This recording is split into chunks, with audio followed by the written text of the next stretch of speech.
Good morning students, मैं राजेश नैन मेरे YouTube channel पर आपका स्वागत करता हूं। क्लास 10th मैथ्स डिस्कस कर रहे हैं। Chapter number 3 pair of linear equation in two variable 3.5 exercise का फर्स्ट क्वेश्चन हमने कल की क्लास में क्लियर किया था। सेकंड क्वेश्चन को क्लियर करते हैं। वो कहता है कि first part two question number 2 for which value of A and B, यानी कि वैल्यू फाइंड आउट करनी है आपने ए की और बी की। Does the following pair of linear equation have an infinite number of solution? यानी कि जो पेयर ऑफ लीनियर इक्वेशन आपकी बनेगी ए और बी की वैल्यू पुट करने से जो सॉल्यूशन उनका होना चाहिए वो इनफाइनाइट नंबर ऑफ सॉल्यूशन आपका बनना चाहिए। उसके यानी कि इनफाइनाइट सॉल्यूशन उसके होने चाहिए। तो फर्स्ट ऑफ ऑल हम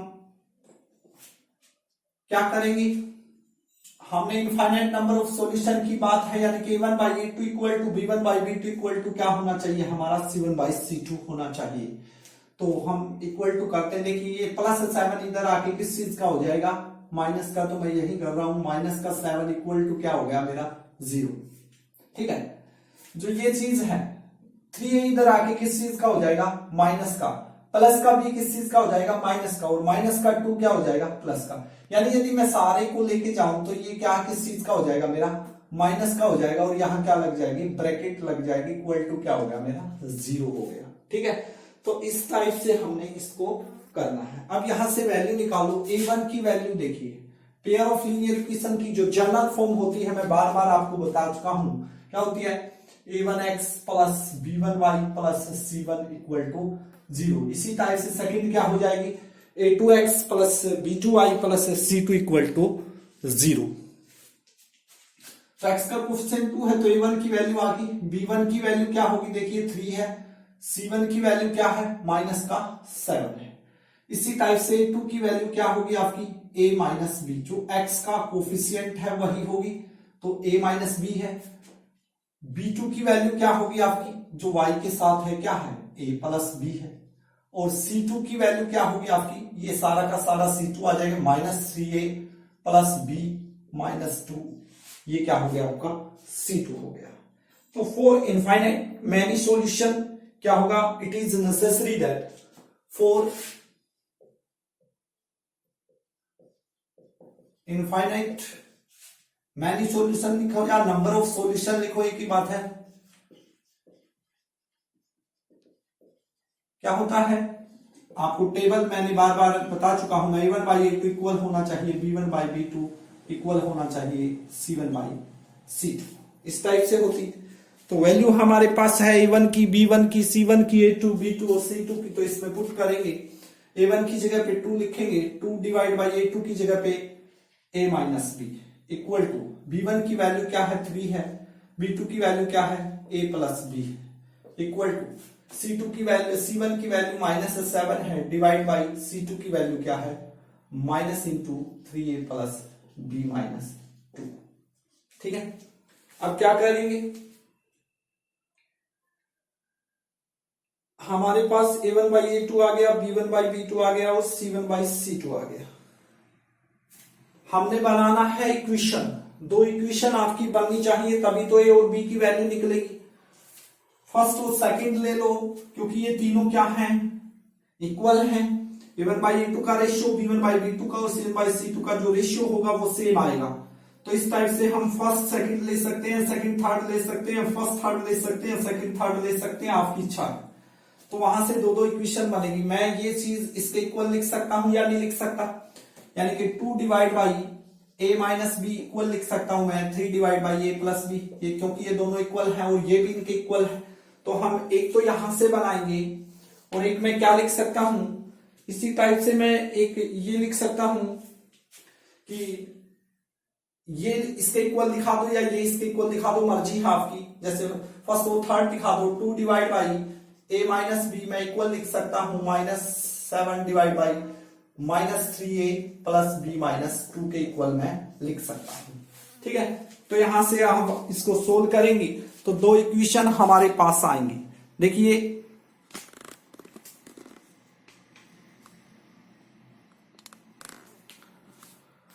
क्रॉस मल्टीप्लाई करते हैं इन दोनों की, तो 2 की ए से क्रॉस मल्टीप्लाई करेंगे तो एक हमारे पास इक्वेशन का टाइप आ जाएगा 2a plus 2b equal to 3a minus 3b। ठीक है, तो 3a इधर आके किस चीज का हो जाएगा मेरा, माइनस का हो जाएगा, और प्लस का क्या है 2b है, और माइनस का 3b किस चीज का हो जाएगा, प्लस का हो जाएगा, इक्वल टू किसके होगा मेरे, 0 के, क्योंकि ये राइट वाली चीज हम इधर ले रहे हैं। तो प्लस का 2a है, माइनस का 3a है, तो जो कोफिशिएंट है वो माइनस का ज्यादा है, कितना ज्यादा है, माइनस का 1 ज्यादा है, 1 लिखा नहीं जाता तो क्या लिख देंगे, माइनस का 1 प्लस 2b और माइनस 3b मिलके कितना हो गया, प्लस का 5b इक्वल टू क्या हो गया, 0। तो हमारे पास एक इक्वेशन आ गई आपकी फर्स्ट इक्वेशन। ठीक है, इस तरह से। अब यहां से क्या होगा, इसी टाइप से देखिए, माइनस से तो माइनस कैंसल होगी, पॉजिटिव हो गया, इस 2 की मल्टीप्लाई होगी इस पूरे के साथ, तो मल्टीप्लाई करते हैं, क्रॉस मल्टीप्लाई भाई 7 की a से क्या होगी 7a, और 7 की b से 7b इज इक्वल टू 2 की 3a से 6a, और 2 की प्लस b से 2b, 2 की माइनस 2 से माइनस 4। तो 6 से इधर आके किस चीज का हो जाएगा मेरा, माइनस का हो जाएगा, और प्लस का 2b भी माइनस का हो जाएगा, इक्वल टू क्या है, माइनस का 4 है। तो 7a और माइनस का 6a प्लस का a और माइनस का 7b और माइनस का 2b माइनस का 9b इक्वल टू क्या आ गया मेरा, -4। ये आपकी इक्वेशन बन गई सेकेंड। एक इक्वेशन आपकी ये आ चुकी है, एक ये आ चुकी है।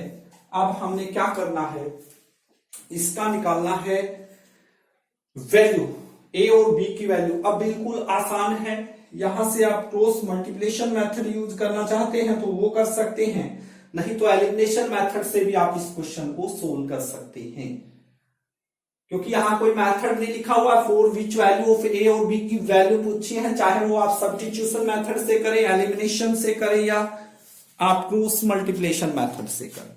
ठीक है, तो इस टाइप से हमारे पास 2 इक्वेशन आ गई हैं, इसको मैं ऊपर लिख रहा हूं, ध्यान दीजिए एक बार। यदि आपने स्क्रीनशॉट लेना है तो आप इसका ले सकते हैं। 2 इक्वेशन आपके पास हैं, तो ये दोनों इक्वेशन से हम क्या करेंगे, अब चलो क्रॉस मल्टीप्लिकेशन मेथड ही से ही करते हैं इस क्वेश्चन को भी। तो यहां पर देखिए, फर्स्ट जो है माइनस का a प्लस का 5b इक्वल टू क्या है, 0 है, और जो सेकंड इक्वेशन है वो आपकी a माइनस 9b और माइनस का 4 इधर आके किस चीज का हो जाएगा, प्लस का 4 हो जाएगा, इक्वल टू 0। तो यहां से जो a1 की वैल्यू होगी वो क्या होगी, माइनस का 1 होगी, b1 की वैल्यू क्या होगी, 5 होगी, और c1 क्या होगा, यहां पर मेरा 0 होगा, क्योंकि c1 दिया हुआ नहीं है, तो c1 की वैल्यू क्या हो जाएगी मेरी, 0 हो जाएगी। ठीक है, अब इसी टाइप से इसमें a2 की वैल्यू क्या हो जाएगी मेरी, जो a के साथ कोफिशिएंट है तो 1 है, b2 की वैल्यू क्या होगी मेरी, माइनस का 9 होगी, c2 की वैल्यू क्या होगी मेरी, 4। a1 b1 c1 a2 b2 c2 आ चुकी है, तो हम कर रहे हैं इसको क्रॉस मल्टीप्लिकेशन मेथड से। तो क्रॉस मल्टीप्लिकेशन मेथड क्या होता है, ऐसे लिखते हैं, x के डिवाइड में क्या होता है, b1 b2 c1 c2 फिर a1 a2 और उसके बाद b1 b2, और x के डिवाइड में लिखना है इसकी मल्टीप्लाई से माइनस ये, इक्वल टू y के डिवाइड में इसकी मल्टीप्लाई से, इसकी मल्टीप्लाई से और सब्ट्रैक्ट, तो इक्वल टू 1 के डिवाइड में इसकी मल्टीप्लाई से माइनस ये मल्टीप्लाई। अब कई बच्चे वही रट्टा वाली बात करते हैं। आप देखिए यहाँ पर एक्स वाई लिखा है, वेरिएबल कौन है, आप वो चीज आपने ध्यान से देखनी है। एक्स वाई वेरिएबल नहीं है, यहाँ पर ए और बी आए हुए हैं, ए और बी आए हुए हैं। तो हमने क्या करना है, यहां पर क्या लिख देना है, ए लिख देना है, और यहां पर क्या लिख देना है, बी। तो करेंगे इसके अकॉर्डिंग, इसी में लिखना चाहो तो ऐसे लिख सकते हो। देखिए b1 की वैल्यू क्या है आपकी 5 है, तो मैं यहां लिख रहा हूं। b2 की वैल्यू मेरी क्या है, माइनस का 9 है, तो मैंने यहां लिख दी। C1 की वैल्यू क्या है मेरी 0 है, C2 की वैल्यू मेरी क्या है 4 है, उसके बाद A1 की वैल्यू मेरी -1 है, और A2 की वैल्यू क्या है आपकी 1 है, और B1 की वैल्यू वही फिर 5 और -9 है। तो इस टाइप से हमने क्वेश्चन को सोल्व करना है। ठीक है, तो करते हैं। एक डिवाइड में मैं डालूंगा 5 की 4 से मल्टीप्लाई, क्या होगी मेरी 20, और माइनस का क्या आएगा साइन आएगा, सब्ट्रैक्ट करना है, ये मल्टीप्लाई -9 की 0 से तो 0 ही होगी, तो क्या लिखूंगा मैं यहां पे 0।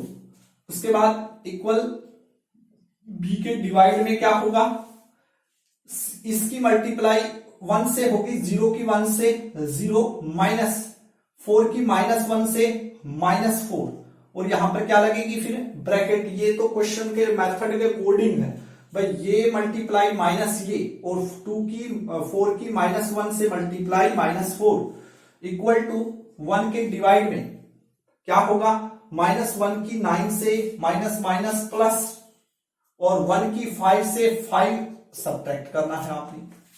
तो यहां से मेरा क्या आ गया, a डिवाइड बाई क्या बचा मेरा 20 is equal to b divide by, देखो माइनस मल्टीप्लाई माइनस क्या होगी प्लस, और 0 में 4 को ऐड करोगे तो 4 ही रहना है, इक्वल टू क्या आ गया मेरा 1/4। ठीक है, यानी कि ये कंडीशन इसके इक्वल है, ये इसके इक्वल है, तीनों इक्वल है, तो हम ये कंडीशन इसके इक्वल भी लिख सकते हैं, ये कंडीशन इसके इक्वल भी लिख सकते हैं, और ये इसके इक्वल भी लिख सकते हैं। तो मैं ये भी लिख सकता हूं a/20 इज इक्वल टू 1/4 लिख सकता हूं, क्योंकि मैंने तो a और b की वैल्यू निकालनी है, तो मेरा ध्यान उसी पे जाएगा।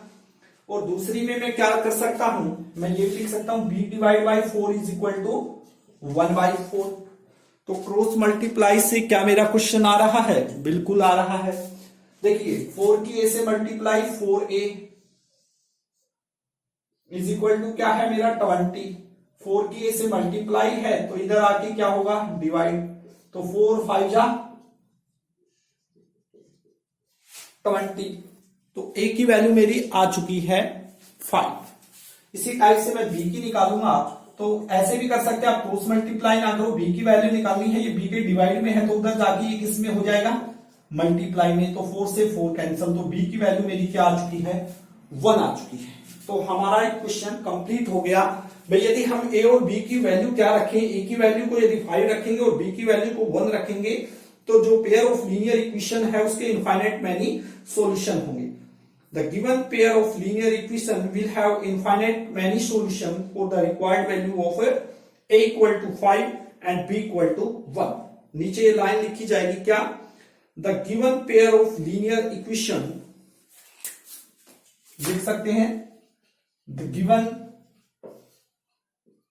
pair of linear equation have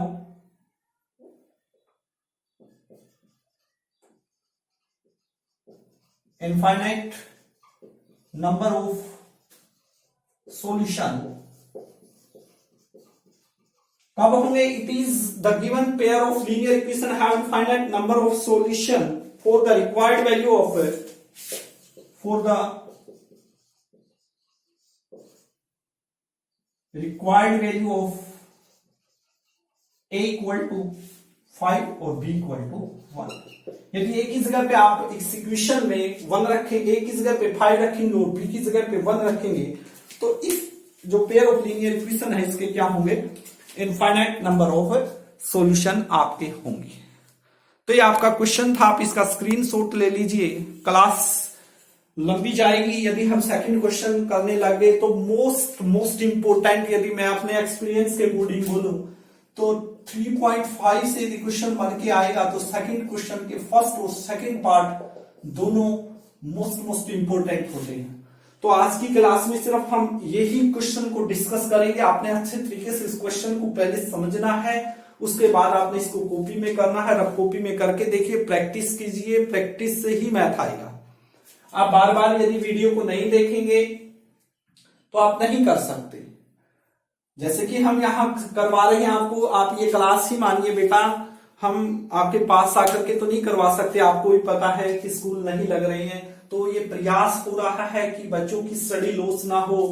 तो इसलिए आपने अच्छे से एकांत में बैठ करके हर रोज अपना टाइम टेबल बनाना हो और उसके अकॉर्डिंग आपने क्वेश्चन को सोल्व करना है। गारंटीड है यदि आप ये हर रोज कंटिन्यू में अपने टाइम टेबल के अकॉर्डिंग आप इसको देखोगे तो 100% आपको ये चैप्टर आएगा। और एचपीएससी बोर्ड और सीबीएसई की बात करूं तो इम्पोर्टेंट जो चैप्टर है उसमें 3rd चैप्टर का मेन रूल है। तो आशा करता हूं कि आपको ये क्वेश्चन समझ में आ गया है। यदि आपको समझ में आया है, मेरा मेथड अच्छा लगा है, तो मैं बार बार आपको बोलता हूं कि प्लीज मेरे चैनल को आप लाइक और सब्सक्राइब करें। Thank you very much.